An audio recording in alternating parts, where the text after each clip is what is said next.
ang lalaking nabuhay muli. Chapter 31 to Chapter 33. Nagpapatuloy. Gumana na daw yung plano niyang Shukon dahil kumagat sa bitag ang bobong si Li Xiaopao. Papanoorin nila daw kung paano mapapahiya si Li Xiaopao sa buong paralan. Nagsimula ng mag-stretching na katawan si Yang Zimu. Nagkomento naman si Teacher Su na may katangahan daw sa pag-isip si Li Xiaopao. Hindi niya alam na si Yang Zimu ay magaling sa pagkatapon ng sibat. Si Yang Zimu daw ang may pinakamalayong naitapon na sibat sa buong paralan. At hindi pa daw ito natatalo. Sigurado na daw ang pagkapahiya ni Li Xiaopao sa harap ng maraming tao. Iniisip ng jowa ni Li Xiaopao na bagay lang to sa kanya. Dahil hindi daw ito nakikinig sa lahat. Kapag natalo daw ito sa isang mag-aral, wala na itong may papakitang mukha sa paralan. Kumuha na ng sibat si Yang Zimu na gagamitin. Sabay pumwesto na siya sa lugar ng pagtatapunan. Pagkatapos ay tumakbo ito para magkaroon ng buwelo. Itinodo niya na ang kanyang buong lakas para sa paghagis ng sibat. Sabay inihagis ito kasama ang buong lakas niya. At bumagsak na ito sa kanyang paroroonan. Sinukat nila kung gaano kalayo ang narating ng sibat ni Yang Zimu. Umabot ito ng 75.4 meter. Humanga naman yung mga audience sa kanya. Dahil may record na naman siyang bago na naitala. Binulyawan nila ang principal na sumuko na daw ito habang tumatawa sila. Hindi pinansin ni Li Xiaopao ang tawanan nila. Nakapokus lang siya sa goal niya na parang si Rendon Labrador. Pumuesto na siya sa pinaghahagisan ng sibat. Sinabihan siya ng kaibigan niya na kailangan niyang tumakbo para magkaroon ng buwelo. Sinagot naman ni Li Xiaopao na hindi niya na kailangan tumakbo. Ang kagaya niyang hari ng lahat ay basic lang daw to para sa kanya. Hindi makapaniwala ang mga mag-aral na napakayabang ng principal nila. Masyado daw mataas ang tingin nito sa sarili niya. Baka natatakot na daw ito kaya hindi niya alam kung anong gagawin. Si Yang Zimu daw ay nakapagtala ng 13 panalo sunod-sunod sa taon na ito. Kaya wala daw pag-asa si Li Xiaopao na manalo sa kanya. Binulyawan ni Yang Zimu si Li Xiaopao na matatalo lang daw ito. Kaya wag na daw siyang magpanggap na piling mananalo dahil wala daw siyang maloloko dito. Wapakils naman si Li Xiaopao sa mga sinasabi nila sa kanya. Itinapon niya na yung sibat na parang naghagis lang ng basura. Lumipad ito ng napakatuloy na parang eroplano. Pagbagsak nito ay tumusok pa ito ng napakalakas. Hindi sila makapaniwala sa nagawang record ni Li Xiaopao dahil umabot ito ng 105 meters. Paano daw nangyari na ganun kalayo ang narating ng sibat ni Li Xiaopao? Sigurado daw sila na nandaya ito. Nalagpasan pa daw ni Li Xiaopao ang world record sa Guinness Award na 98 meters. Isang hindi ka panipaniwala ang ginawa ni Li Xiaopao. Napahanga na naman ang jowa ni Li Xiaopao sa kanya. Kakaibang tao na daw si Li Xiaopao. Palagi daw nagpapakita si Li Xiaopao nang hindi niya inaasahan. Ipinagyabang naman ni Li Xiaopao ang nagawa niya. Ano daw ang masasabi ni Yang Zimu na natalo siya nito?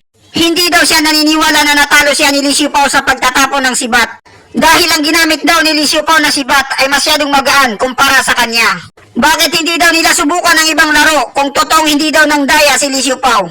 Sinagot naman ito ni Li Xiaopao na ang kagaya niyang hari ng lahat ay walang imposible sa kanya. Hindi daw siya umuurong sa lahat ng laban.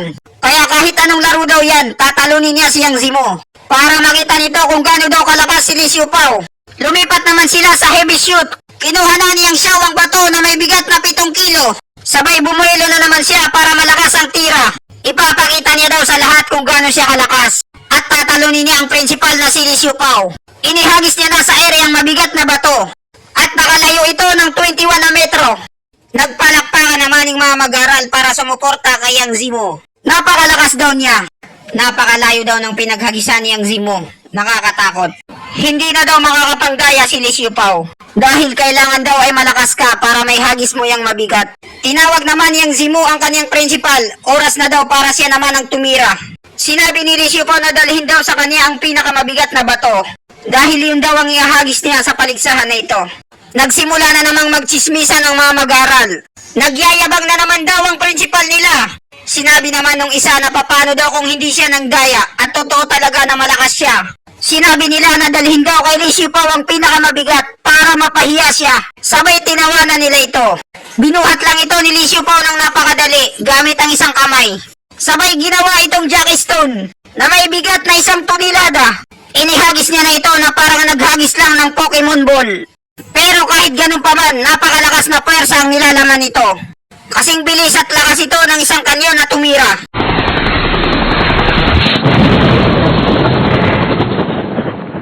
Tumama ito sa pinakadulo ng paaralan na parang kanyon. Napanganga na lang ang lahat kay Lee Siu Pao. Hindi daw sila makapaniwala kung paano niya nagawa yon. Imposible daw magawa yon ng isang ordinaryong tao. Anong klaseng halimaw daw si Lee Siu Pao?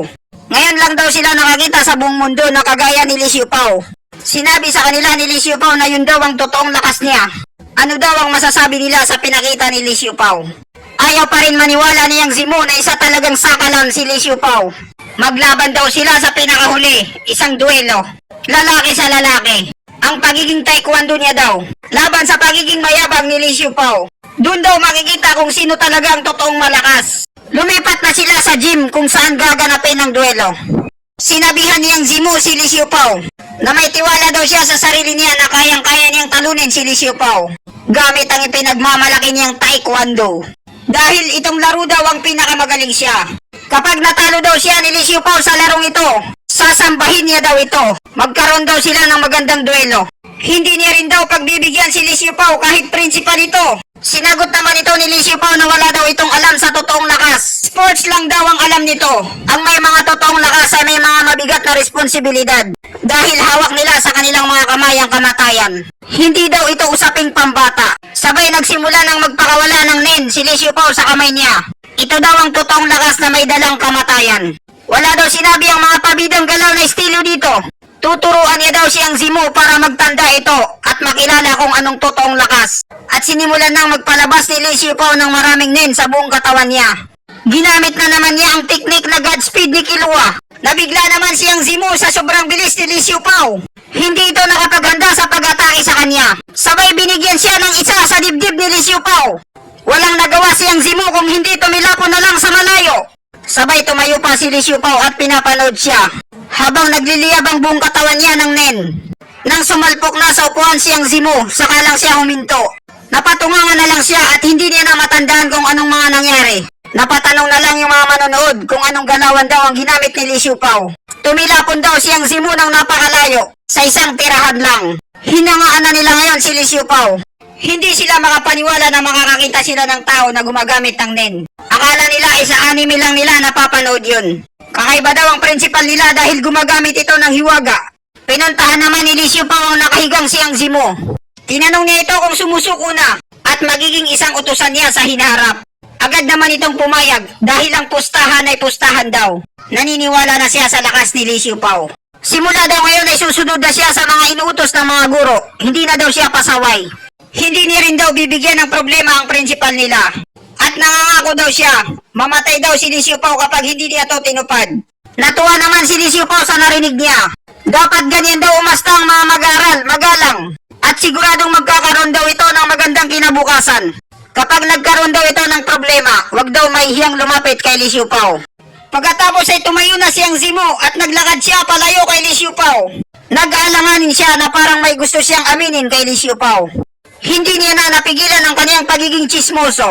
Sinabi niya na pinlano daw ito lahat ni Yang Sukon. Inutusan siya ni Sukon at sumingaw. Masasamang tao daw ang dalawang yon. Kumpara kay Lee Siu Pao na mabait. Pagkatapos daw siyang bugbugin ni Lee Siu Pao ay natauhan daw siya. Marami rin daw mga kagaya niya na hawak sa kamay ng dalawang kupal na yon. Ngayon nalaman na ni Lee Siu Pao kung sinong may kagagawa ng lahat. Kailangan niya daw turuan ng leksyon siyang Sukon para magtanda. Inutusan ni Lee Siu Pao siyang Zimu. Nasabihan ng aso niyang Xiao na si Sumingaw na gusto siyang kausapin ni Lee Siu Pao. Magkikita daw sila bukas. Para mapanagot daw ito sa mga ginagawa niyang kabalastugan. Sinabihan niyang Zimu si Lee Siu Pao na si Sumingaw daw ay hindi basta-basta. Kinikilala daw itong bossing ng buong paralan. Hindi daw nila ito kayang galawin kahit principal pa daw si Lee Siu Pao. Kalimutan na lang daw nila ang lahat. Malalim na daw ang ugat ni Sumingaw sa buong paralan. Ang pamilya din daw nito ay mga gangster. Kaya pati guro ay takot sa kanya. Mas magandang ibang paraan na lang daw ang gawin nila. Makinig daw siya kay Lee Siu Pao. Isa lang daw dapat ang bossing sa paralan. Hindi daw hahayaan ni Lee Siu Pao na may nagpapanggap na bossing sa lugar niya. Kaya kailangan daw sabihin sa kanya ang mensahe ni Lee Siu Pao. Kahit sino pa daw ang humarang ay tatapusin ni Lee Siu Pao. Nagsabi siyang Zimu na kakaiba daw si Lee Siu Pao. Parang may sira daw ito sa pag-iisip. Pero makakasa daw si Lee Siu Pao na imamarites niya ito.